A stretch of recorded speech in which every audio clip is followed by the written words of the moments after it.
Hello, everybody, and welcome to today's episode of the Peak Physique Podcast. The Peak Physique Podcast is a podcast for adults who want to get their fire back. So today is episode 47, and the title is Work Smarter, Not Harder with this simple fat burning strategy.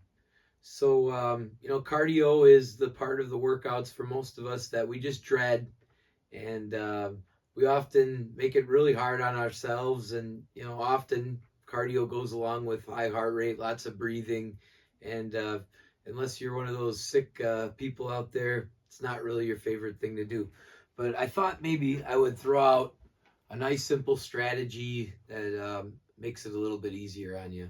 So I'm turning 40 in June, and with age comes wisdom. Uh, in my opinion, I used to really regard working harder, not smarter, as just a better way because I don't know, integrity, I don't know, something silly like that. But as I get a little bit older here, I see that that's not the right way to do it. Smarter, not harder is absolutely the way you should do everything. And again, the strategy I'm going to share with you today should really help you with that. Before I get into that, though, let's talk about a few common mistakes that are made with cardio that often lead to failure for a lot of people out there. One, what we draw up in our minds or even on paper, we make it too hard on ourselves. And in a way, it's like a really good thing that you're challenging yourself and making your workouts really hard. But often that leads to us really just hyping it up too much and probably skipping the workout or just eventually quitting because we're just pushing ourselves too hard, too fast. And you just don't look forward to all the suffering that goes along with doing that hard of cardio. Again, some of you out there probably can't relate to that. Some people really love to get their butts kicked. But for a majority of us, that's not really our favorite way to do things. And that often leads to us just starting our workout programs for a few months and then quitting again. So hopefully what I'm about to share with you today helps you in that way a little bit. Another mistake is that we just do too much cardio. Believe it or not, there is a thing. There should be a nice balance between how much you're doing strength training and how much you're doing cardio. When I used to work at box gyms, I would notice there's a lot of people out there that would join the gym and just specifically stick to cardio, and really that just would lead to some results early in their program, like first month, second month, but eventually a plateau would happen, and then the results would shut off, and eventually that would lead to that person quitting or just generally not changing much over a long period of time. What's the point of going to the gym if you're not going to see some results, right? But yeah, often too much cardio, and from a scientific point of view, that can lead to a shift between how much fat and muscle that you're losing as you lose weight. And that's not good either if you're really like 50-50 in how much fat and muscle you're losing. We want you to really lock in and use your fat when you're losing weight rather than your muscle, because you're working hard to get those muscles. You want to keep them around. So here's what I'm going to suggest to help you with these common mistakes. Fasting cardio. I know I've been really on this fasting thing lately, but honestly, what I'm going to talk about here today isn't quite as intense as like doing a real deep fast.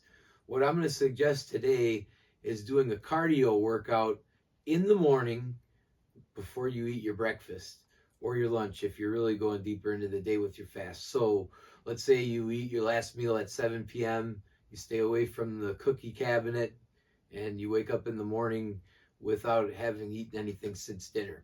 So that means you're, nearing 10 to 12 hours of not eating. Now, the nice thing is, any kind of cardio where you're getting your heart rate above 60 to 79% when you're in this fasted state is going to lead your body into a very quick fat burning situation. So that means basically what's happened is your body has depleted all the energy that you've consumed probably as you're going for, let's say, a brisk stroll. So 10, 15 minutes into this walk, all that food that you eat the day before is gone. You're no longer using that as energy. Your body has to find some fuel to keep you moving. And as long as you're staying in that heart rate zone I talked about, where you're about 60 to 79%, you can start really channeling into your fat stores to fuel yourself for your movement that you're doing. So that's nice, because if you're familiar with that heart rate zone, 60 to 79%, more specifically the 60 to 69% zone, you're not really suffering too much when you're there. That's, again, like a brisk walk, a bike ride, but not anything where you're like, oh my gosh, I am going to keel over soon if I keep going at the rate I'm going. So that makes the whole experience a little bit more pleasurable. For somebody who's not in as great a shape, if you get out and hit the pavement and you're walking fast, you're going to hit that 60 to 79% rate pretty easy. For somebody who's in a little bit better shape, you might need to enhance the walk by adding like a weight vest or a heavy backpack or something like that.